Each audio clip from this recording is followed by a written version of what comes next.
दोस्तों किसी भाई ने कमेंट किया है और चलिए पहले कमेंट देखते हैं क्या है। कमेंट है कि हेलो सर, मैं 20 साल का हूँ। मुझे घर बैठे हुए करीब 1.5 महीना हो गया है। सर मैं मोबाइल फ़ोन के एडिक्शन में फंसा हुआ हूँ। मेरा माइंड स्टेबल नहीं रहता है, हमेशा ओवर थिंकिंग चलती रहती है और शरीर में छोटी मोटी तकलीफ़ जैसे एलर्जी और ज़ुकाम आदि जैसी तकलीफ़ होती रहती है। तो देखिए, आपने काफ़ी लंबा कमेंट किया है, काफ़ी क्वेश्चन किए हैं। हम एक एक करके सभी सभी क्वेश्चनों को लेकर बात करेंगे। सबसे पहले आपने एडिक्शन को लेकर पूछा है। लत, मोबाइल की लत आपको लग गई है और आप उससे परेशान हैं। तो देखिए, ज़रूरी नहीं है कि हर लत इंसान के लिए बेकार होती है। आपको मोबाइल की लत लगी हुई है तो आपको ये देखना है कि ये लत जो है वो अच्छी है या गलत है। अगर जैसे आप मोबाइल में अच्छी चीज़ें देखते हैं, भाई दुनिया का ढेर सारा ज्ञान मोबाइल के अंदर है, यूट्यूब पर ढेर सारा ज्ञान है। अब आप किस चीज़ से जुड़े हुए हो, ज्ञान से जुड़े हुए हो या फालतू की चीज़ों से जुड़े हुए हो, ये आपको देखना पड़ेगा। आप ज्ञान से जुड़े हुए हो, अच्छी चीज़ें सुनते हो, देखते हो, तो ये लत अच्छी चीज़ है और ये लत इंसान को महान बनाती है। देखिए, जो लाइफ में महान बनते हैं वो ऐसे ही बनते हैं, उनको सिर्फ़ अच्छी चीज़ों की लत लगी हुई थी जिससे वो महान बन गए। जैसे कोई भी है स्टूडेंट, वो पढ़ता है, रात और दिन पढ़ता रहता है, उसे पढ़ाई की लत लगी हुई है। अब वो कमेंट करे कि मुझे ये पढ़ाई की लत लगी हुई है, इस लत से मैं परेशान हूँ, इसे कैसे छोड़ूँ। अरे तो ये लत गलत थोड़ी ही अच्छी है। पढ़ाई की लत तो अच्छी चीज़ है, महान बनोगे। ऐसे ही किसी इंसान को ज्ञान की लत है, अच्छी चीज़ों की लत है, तो ये लत गलत नहीं है, अच्छी चीज़ है। अब जैसे किसी को गंदी चीज़ों में लत लगी हुई है, फालतू की वीडियो देख रहे हैं, जो लड़कियां अपना जिस्म दिखा रही हैं या ऐसी जिससे काम वासना हद से ज़्यादा जाग रही है, या जो किसी भी काम की नहीं है, जिससे कोई ज्ञान समझ नहीं पड़ रही है, ऐसी वीडियो देख रहे हो, तो वहाँ पे तो बनता है कि इस लत को छोड़ना ज़रूरी है। जैसे किसी को नशे की लत लग गई है तो ये लत हानिकारक है, किसी को पढ़ने की लत लग गई है तो ये अच्छी लत है। फिर आपने ओवर थिंकिंग को लेकर क्वेश्चन किया है। तो देखिए, जो ओवर थिंकिंग है, हो रही है, थिंकिंग यानी सोचना, ये गलत नहीं है। इस ओवर थिंकिंग को गलत मत समझो, ये आपके लिए अच्छा है। क्योंकि जो थिंकिंग होती है वो समस्याओं का समाधान ढूंढने की कोशिश करती है। जो सोच है हमारी, जैसे सोचना लगातार, इसका मतलब ये है कि कोई परेशानी है, उसका सॉल्यूशन हमारा दिमाग खोजता रहता है। लेकिन उसका जब तक वो सॉल्यूशन नहीं आ जाता, समाधान नहीं आ जाता, तब तक दिमाग सोचता रहता है। तो इसी को हम बोलने लग जाते हैं कि ओवर थिंकिंग हो रही है। जैसे मान लीजिए, जैसे कहीं गाड़ी फंस गई और वो निकलने की कोशिश कर रही है, पूरा दम लगा रही है, लेकिन वो निकल नहीं पा रही है, तो वो गाड़ी क्या कर रही है, उसको कह सकते हैं कि ये ओवर थिंकिंग कर रही है। लेकिन पीछे से कोई दूसरी गाड़ी आए और पीछे से उसको धक्का दे दे, सहारा दे दे, वो तुरंत निकल जाएगी। जैसे मान लो मैं कोई परेशानी में फंसा हुआ हूँ, मान लीजिए मैं कहीं जंगल में फंस गया और वहाँ मुझे जो है जानवरों ने घेर लिया है, तो वहाँ क्या होगा, मैं डर जाऊँगा और ओवर थिंकिंग एकदम से होने लग जाएगी। मैं सोचने लग जाऊँगा क्या करना चाहिए, क्या करना चाहिए, क्या करना चाहिए। लेकिन जैसे ही मुझे समाधान मिल जाएगा तो सोचना बंद हो जाएगा। और कुछ तो ये ओवर थिंकिंग डर की वजह से भी होती है। जितना हम डरे हुए हैं, जैसे कि बचपन से लेकर अभी तक हमें अपमान मिला है, हर जगह हार मिली है, हर जगह लोगों ने हमें बुलिंग किया है, सताया है, नीचा दिखाया है, हमें कमज़ोर महसूस कराया है, और बार बार हम कहीं बहस करते हैं, हार जाते हैं, बार बार हार मिलती रहती है। तो इससे क्या होता है, मन में एक अजीब सा डर हो जाता है। जब हम अपने आप को हीन महसूस करने लग जाते हैं तो ये ओवर थिंकिंग चलना शुरू हो जाती है। मन में सवाल खड़े होने लग जाते हैं कि मेरे साथ ऐसा क्यों हो रहा है, इसका क्या समाधान है, मुझे क्या करना चाहिए, मेरे समझ में क्यों नहीं आ रहा, मैं क्यों हद से ज़्यादा बीमार पड़ रहा हूँ, ये क्या हो रहा है मेरे साथ, ये ओवर थिंकिंग चलने लग जाती है। तो इस ओवर थिंकिंग से ही जो है नए नए समाधान आते हैं। लेकिन हमें क्या चाहिए, हमें सब कुछ जल्दी जल्दी चाहिए, हमारे अंदर पेशेंस नहीं होता, धैर्य नहीं होता, हमें एकदम से जल्दी जल्दी चाहिए सब कुछ। लेकिन जो ओवर थिंकिंग होती है इसको गलत नहीं समझना चाहिए। और आपके साथ जो भी हो रहा है, किसी चीज़ से छुटकारा पाने की कोशिश मत करो। ओवर थिंकिंग हो रही है, होने दो, ये सोचो अपने आप को, जो कुछ भी हो रहा है होने दो, कभी भी कुछ भी हो सकता है। सबसे पहले अपने अंदर से डर निकालो, हमारे साथ कुछ भी हो सकता है, कभी भी हम बीमार पड़ सकते हैं, कभी भी मौत आ सकती है, कभी भी हम खुश भी हो सकते हैं, कभी भी हमें रोना भी पड़ सकता है, कुछ भी हो सकता है। कल हमारे साथ क्या हो जाए कुछ नहीं पता। ये ओवर थिंकिंग जब तक जिएंगे तब तक ही हमारे साथ रहेगी, और कोई भी समस्या आएगी जब तक उसका समाधान नहीं आएगा तब तक ओवर थिंकिंग दिमाग करता ही रहता है। तो जो ओवर थिंकिंग होती है इसका मतलब ये दिमाग हमारा खुद सॉल्यूशन ढूंढने की कोशिश कर रहा है। मान लीजिए मेरे मन में क्वेश्चन आया, मेरे ऊपर कोई परेशानी आई, मेरे समझ में नहीं आ रहा है कि मुझे क्या करना चाहिए, तो दिमाग बहुत ज़्यादा सोचेगा, ओवर थिंकिंग करने लग जाएगा। लेकिन उसका सॉल्यूशन एकदम से मैं गूगल पे जाऊं और सर्च कर लूं, उस पर एकदम समाधान आ जाए तो मेरा सोचना बंद हो जाएगा। ऐसे ही वीडियो देखने से, सुनने से, समझने से, ज्ञान को हासिल करने से क्या होता है, समाधान मिलता है। जितना समाधान हर चीज़ का मिलता जाएगा उतना ही हमारा सोचना कम हो जाता है। तो अच्छी वीडियो देखते रहें, जिससे जितना ज़्यादा समझ बढ़ेगी, ज्ञान बढ़ेगा, जितना साइकोलॉजी पे ध्यान दोगे, आध्यात्मिक ज्ञान में रुचि रखोगे, उतनी आपकी जो समस्या है वो उतनी ही कम होती जाएगी, धीरे धीरे समझ में आने लग जाएगा। जैसे गाड़ी है, चलानी नहीं आती है और अचानक से वो चलानी पड़ जाए तो ओवर थिंकिंग होने लग जाएगी, और अगर समझ में आ जाए कि हाँ ये गाड़ी कैसे चलेगी तो ओवर थिंकिंग ख़त्म हो जाएगी। तो ओवर थिंकिंग का मतलब ये है, आपका दिमाग परेशानियों से निकलना चाहता है, उसका सॉल्यूशन ढूंढना चाहता है। तो अपने दिमाग की मदद करो। तुम कैसे कर सकते हो? गाड़ी कहीं फंसी हुई है, निकलने की कोशिश कर रही है, तो हम उसकी मदद कैसे कर सकते हैं? पीछे से धक्का लगा सकते हैं, या किसी दूसरी गाड़ी को बुलाकर उससे पीछे से उसमें धक्का लगवा सकते हैं, जिससे उस गाड़ी की जो है मदद हो जाएगी और उसकी ओवर थिंकिंग ख़त्म हो जाएगी। जो वो पूरा ताकत लगा रही थी अब वो उससे कम ताकत लगानी पड़ेगी, फिर उसे शांति मिलेगी, आराम मिलेगा। ऐसे ही अगर ओवर थिंकिंग चल रही है तो अपने दिमाग की मदद करो। वो कैसे करोगे? पढ़कर, साइकोलॉजी समझो, आध्यात्मिक ज्ञान को समझो, कुछ पढ़ो। ऐसे करके आपकी दिमाग की मदद होती है, ओवर थिंकिंग कम हो जाती है, सॉल्यूशन मिल जाता है। जैसे मान लो कोई भी इंसान है, वो मेरा मजाक उड़ा रहा है, अब मेरे समझ में नहीं आ रहा है मुझे क्या करना चाहिए, तो ऐसे समय में क्या करेगा मेरा दिमाग? ओवर थिंकिंग करने लग जाएगा। तो मुझे अपने दिमाग की मदद करनी है, इसका सॉल्यूशन जानना है कि हाँ कोई मजाक उड़ाए तो क्या करना चाहिए। तो इसके लिए मुझे अपने माइंड की मदद करनी है, अपने दिमाग की मदद करनी है। तो इसके लिए मैं क्या करूँगा? मैं गूगल पे जाऊँगा, सर्च करूँगा कि कोई मजाक उड़ाए तो क्या करना चाहिए, या मैं किसी की वीडियो देखूँगा, कोई अच्छा है जो सच्चाई दिखाने का काम कर रहा है, उसकी मैं वीडियो सुनूंगा। जैसे आप अभी फ़िलहाल हमारी वीडियो देख रहे हैं, मुझे आप सुन रहे हैं, तो इससे क्या मिल रहा है? आपके दिमाग की मदद हो रही है, सॉल्यूशन निकल रहा है कि हाँ कोई मजाक उड़ाए तो क्या करना चाहिए। अब मैं बता रहा हूँ कि कोई मजाक उड़ाए तो क्या करना चाहिए, इससे आपकी दिमाग की मदद हो पा रही है। ऐसे करके फिर क्या होगा? ओवर थिंकिंग कम होगी। तो जितना सीखोगे उतने नए नए सवाल खड़े होंगे, और ऐसे धीरे धीरे मैच्योरिटी आती है।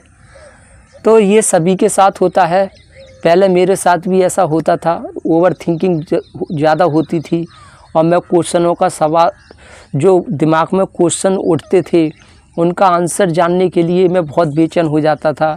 कहीं गूगल पे सर्च करता, वहाँ से थोड़ी मदद मिलती, लोगों की वीडियो देखता था, वहाँ से भी मदद मिलती थी। फिर अंत में खुद ही मेरे दिमाग ही उसका सॉल्यूशन बता देता था कि इसका समाधान क्या है, क्या करना चाहिए मुझे। जब मुझे समझ में आ जाता कि हाँ मुझे ये करना चाहिए, तो मुझे लगा ये मेरे तो समझ में आ गया, ना जाने ऐसी कितने दुनिया में लोग हैं, देश में ऐसे कितने लोग हैं जिनको ये पता नहीं है, और उन सबको पता चलना बहुत ज़रूरी है। फिर मैंने सोचा क्यों ना वीडियो बनाकर ये बात लोगों तक पहुंचाई जाए, तो ताकि मुझे जो समझ में आया है मेरे साथ साथ और लोगों को भी समझ में आए। फिर आपने आगे लिखा है कि मुझे मेरी तबीयत ख़राब हो जाती है, जैसे एलर्जी है, ज़ुकाम है आदि जैसी तकलीफ़ होती रहती है। तो देखिए, सबसे पहले इस बात को ध्यान दो, जैसे ज़ुकाम होता है वो कैसे होता है ये आपको जानना बहुत ज़रूरी है। ये समझ जाएंगे तो फिर आपको ज़ुकाम नहीं होगा। देखिए, जो ज़ुकाम होता है वो ज़्यादा पानी पीने से होता है। अगर ज़रूरत से ज़्यादा पानी पी रहे हो, बार बार पानी पी रहे हो, तो ऐसा करने से ज़ुकाम हो जाता है। तो इसलिए ध्यान रखें, जब प्यास लगे तभी पानी पीना चाहिए, प्यास नहीं लग रही है तो पानी नहीं पीना चाहिए। और पानी ये नहीं है कि ज़बरदस्ती पी रहे हैं, बार बार पी रहे हैं, ऐसा करने से ज़ुकाम हो जाता है। और ज़ुकाम होने का दूसरा कारण ये है, जैसे हम रात को नहा लेते हैं, स्नान कर लेते हैं और फिर पंखे की हवा में सो जाते हैं या छत पर सो जाते हैं, वो उसमें सो जाते हैं, उससे भी ज़ुकाम हो जाता है। तो सोते समय नहाना और पंखे की हवा में सो जाना या छत पे सो जाना, ऐसा करने से भी ज़ुकाम हो जाता है। तो ऐसा नहीं करना चाहिए। तो कुछ लोग क्या करते हैं, जब बहुत तेज़ उन्हें प्यास लगती है तो वो एकदम से बहुत ज़्यादा पानी पी लेते हैं, जिससे बाद में उन्हें ज़ुकाम हो जाता है। तो पानी भी लिमिट में पीना चाहिए, अच्छा रहता है। जब प्यास लगे तभी पियो और लिमिट में पियो। और फिर रही एलर्जी की बात, एलर्जी है तो इसमें चाय पीना बंद करें और एलर्जी को दूर करने के लिए अपने शरीर पे साबुन लगाना बंद करें, बिना साबुन के नहाना शुरू कर दें। और साबुन लगाते भी हैं तो बहुत कम से कम लगाएं, और ऐसा करेंगे तो एलर्जी जल्दी ठीक होगी। और डॉक्टर की मदद लें, दवाई लें, जिससे फिर एलर्जी ठीक हो जाती है। तो फिर दोबारा साबुन कम से कम यूज करें, कम लगाएं। कहने का मतलब ये है, सभी का शरीर अलग अलग होता है। कुछ लोग ऐसे होते हैं जो कितना भी साबुन लगाएं, कितना भी शरीर पे कितना भी साबुन लगाएं, उन्हें एलर्जी नहीं बनती है। कितना भी दूध चाय पिएं, कुछ भी करें, एलर्जी नहीं बनती है। तो जो चीज़ गर्म है उसको कम खाएं।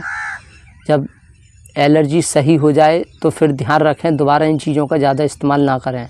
और फिर आपने बोला है कि खाना खाने का टाइम फिक्स नहीं है। तो देखिए, टाइम फिक्स रखो। जैसे कि अभी भूख लग रही है बहुत तेज़ और खाना मिल रहा है 1-2 घंटे के बाद, तो ऐसा करने से भी तबीयत ख़राब होने लग जाती है। तो टाइम फिक्स रखना चाहिए। और टाइम फिक्स रखने से ज़्यादा इम्पोर्टेंट है कि अपने आप से पूछो। कुछ लोग ऐसे होते हैं कि भूख नहीं लग रही है फिर भी खाना खा लेते हैं, क्या सोचकर कि टाइम हो गया खाना खाने का। अरे कब अपने आप से भी पूछो, क्या भूख लग रही है? अगर भूख लग रही है तभी खाना खाओ, भूख नहीं लग रही है अगर फिर भी खाना खा लिया तो तबीयत ख़राब होगी। जो लोगों को बुखार आ जाता है वो कैसा आता है, वो ऐसे ही आता है कि भूख नहीं लग रही है फिर भी खाना खा लिया, जिससे जो शरीर की जो एनर्जी है, जो ऊर्जा है, पाचन क्रिया है, वो खाना पचा नहीं पाती है। फिर शरीर एक ऑटोमेटिक गर्म होने लगता है, फिर बोलते हैं हम कि हमें बुखार आ गया। तो खाना भी जब भी खाना चाहिए जब भूख लग रही हो। और ये देखना चाहिए जो बेकार से बेकार चीज़ है क्या वो भी मैं खा सकता हूँ, मन करे हाँ मैं वो भी खा सकता हूँ, तो समझना चाहिए कि हाँ भूख लग रही है तो हमें खाना चाहिए। और फिक्स भी टाइम, इस पर भी ध्यान देना चाहिए। ये नहीं है कि खाना चाहिए 1 बजे खा रहे हो 2 बजे, और कभी हद से ज़्यादा लेट कर रहे हो, तो ये भी गलत है। फिर आगे आपने लिखा है कि जब मैं कई बार अपनी लाइफ को बदलने का सोचता हूँ तो मुझे मेरे पिछले बुरे अनुभव और बुरे किया हुआ कर्म याद आने लगता है। जैसे मैंने आज से 7 साल पहले अपने पिताजी के साथ मेरी लड़ाई और हाथापाई सी हुई थी।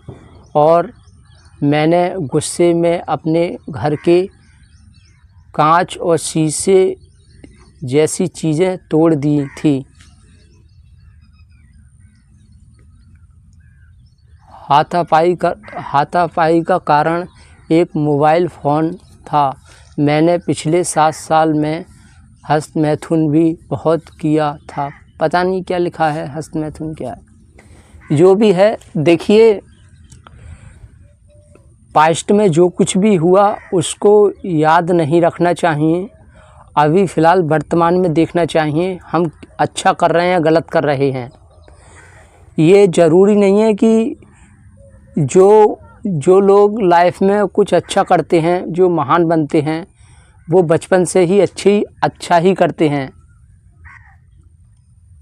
ऐसे बहुत से लोग हैं जो शुरू में उन्होंने बहुत गलत काम किए और बाद में वो बहुत समझदार बने, महान बन गए, ज्ञानी बन गए।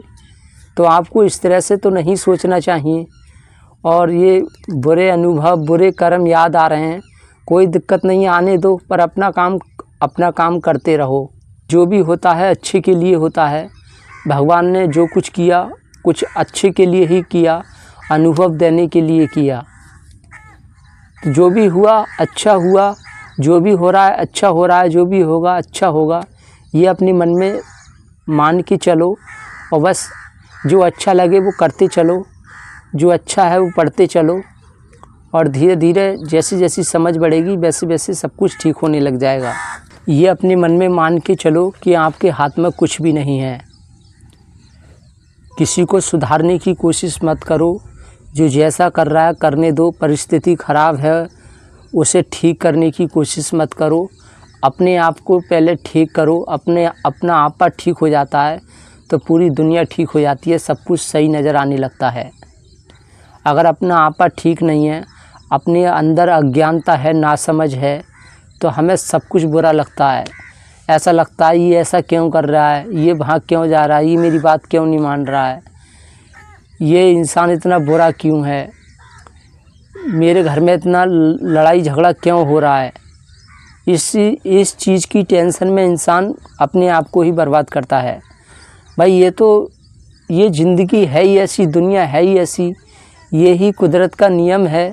लड़ाई झगड़ा, कभी प्रेम, कभी कुछ, ये सब चलता रहेगा। ये आपकी टेंशन करने से नहीं रुकने वाला है। लड़ाई झगड़ा आपकी चिंता करने से नहीं रुकने वाला है। ये रुकेगा तो आपको अपने आप को उस काबिल बनाना होगा, अपने आप को समझदार बनाना होगा और आपको मेहनत करनी पड़ेगी। जब ज्ञान और समझ आ जाएगा तो आपको सब कुछ समझ में आ जाएगा कि ये सब हो रहा है क्यों हो रहा है, क्या इसका कारण है। और जब आपको ये समझ में आ जाएगा कि ये जो कुछ भी हो रहा है ये गलत नहीं हो रहा है, अच्छा हो रहा है, ये अभी तो फ़िलहाल ऐसा लग रहा है कि बुरा हो रहा है, बाद में ये धीरे धीरे पता चलेगा कि हाँ ये गलत नहीं था, ये सही हो रहा था जो कुछ हुआ। मैं भी पहले यही सोचता था कि यार मेरी ज़िंदगी तो बिल्कुल बेकार है, ये ऐसे क्यों जा रहा है, ये ऐसा क्यों कर रहा है, आखिर मेरे घर में ही झगड़ा क्यों होता है, आखिर मेरे माँ बाप ही ऐसे क्यों हैं, आखिर मेरे रिश्तेदार ऐसा क्यों करते हैं, आखिर मेरा ही मजाक क्यों उड़ता है, आखिर मेरी ही तबीयत ख़राब क्यों होती है। ये सब मन में प्रश्न आते थे और मैं बहुत दुखी रहता था।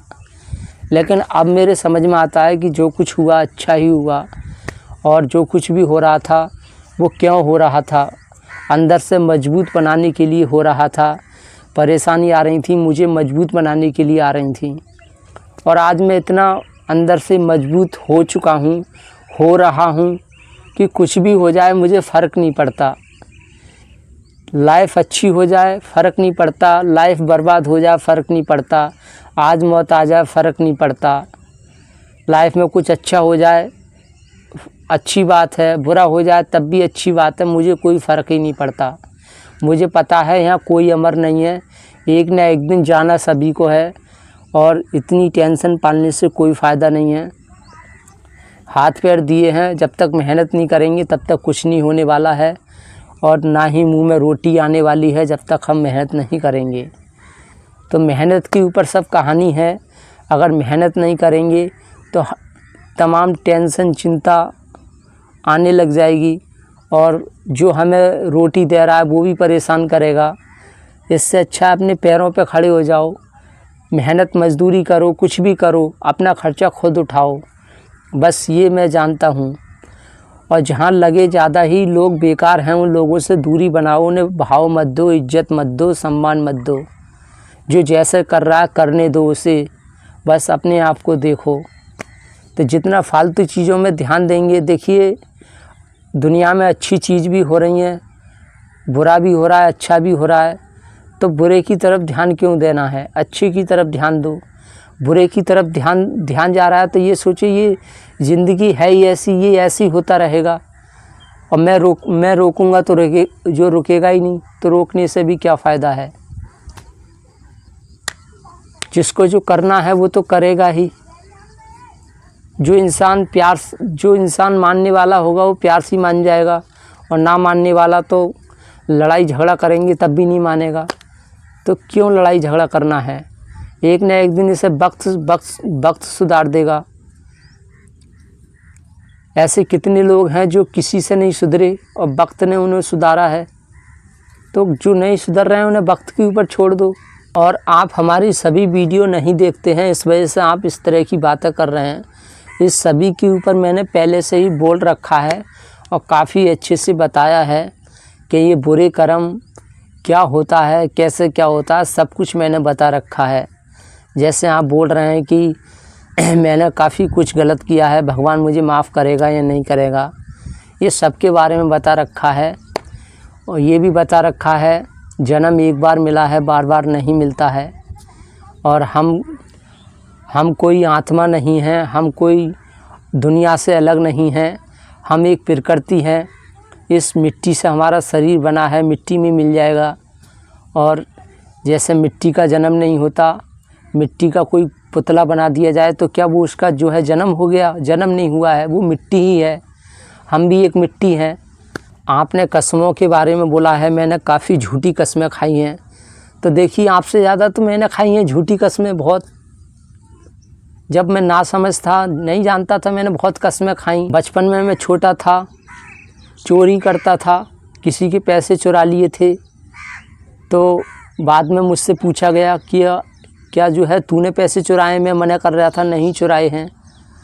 तो मुझे फिर मंदिर में ले जाया गया। मेरे ऊपर शक था कि इसी ने पैसे चुराए हैं। मैंने वो चुराए थे, पर मैं झूठ बोल रहा था, मैंने नहीं चुराए हैं। तो मुझे मंदिर में ले गए थे और भगवान के आगे कसम खब्बाई थी, मैंने कसम भी खा ली थी। तो ये सब देखिए, कोई भी ये सब कैसे हुआ, ये अनजाने में हुआ, नासमझ की वजह से हुआ। तो अगर हमारे अंदर ना समझ नहीं है, ज्ञान नहीं है और कुछ हमने अनजाने में गलत काम किए हैं तो उसकी माफ़ी मिल जाती है। कहने का मतलब ये है कि जो इंसान सब कुछ जानते हुए गलत काम कर रहा है तो वो समझ लो पाप कर रहा है, उसे सज़ा मिलनी चाहिए। लेकिन कोई अनजाने में गलत काम कर रहा है तो उसको पाप नहीं बोलते, उसको गलती बोलते हैं। गलती सभी से होती है। तो मुझसे बचपन में क्या हुआ था, गलती हुई थी, इसे गलती बोल सकते हैं। ये नहीं बोल सकते हैं कि मैंने पाप किया झूठ बोलकर। लेकिन अब मेरे अंदर समझ है, थोड़ा ज्ञान है। अगर अब मैं झूठ बोलूं तो हो सकता है पाप लग सकता है। तो मुझे झूठ नहीं बोलना चाहिए। मैं भी काफ़ी रास्ते से गुजरा हुआ हूँ। मैंने लाइफ में बहुत कुछ देखा है और काफ़ी जितने मैंने अच्छे काम किए हैं उतने ही मैंने गलत भी काम किए हैं, बुरे कर्म भी किए हैं। सभी तरफ से मैं गुजरा हूँ, तभी मेरे समझ में आया था क्या सही है क्या गलत है। तो गलती करने से मत डरो। जब तक गलती नहीं करोगे तब तक अच्छा कैसे पता चलेगा क्या अच्छा है। गलती करने के बाद ही समझ में आता है कि हाँ ये काम अच्छा है, ये बुरा है। तो गलती हो रही है, होने दो। बस ध्यान रखो दोबारा गलती ना हो, उससे सीख लो, समझ लो। तो हम उम्मीद करते हैं आपको समझ में आ गया होगा, क्या समझाने का प्रयास किया। और अगर वीडियो को अभी तक आपने लाइक नहीं किया है, लाइक कीजिए, चैनल को सब्सक्राइब कीजिए। जो नए लोग देख रहे हैं वो भी चैनल को सब्सक्राइब कर सकते हैं। और कोई समस्या हो बता सकते हैं, कमेंट कर सकते हैं। Thank you very much.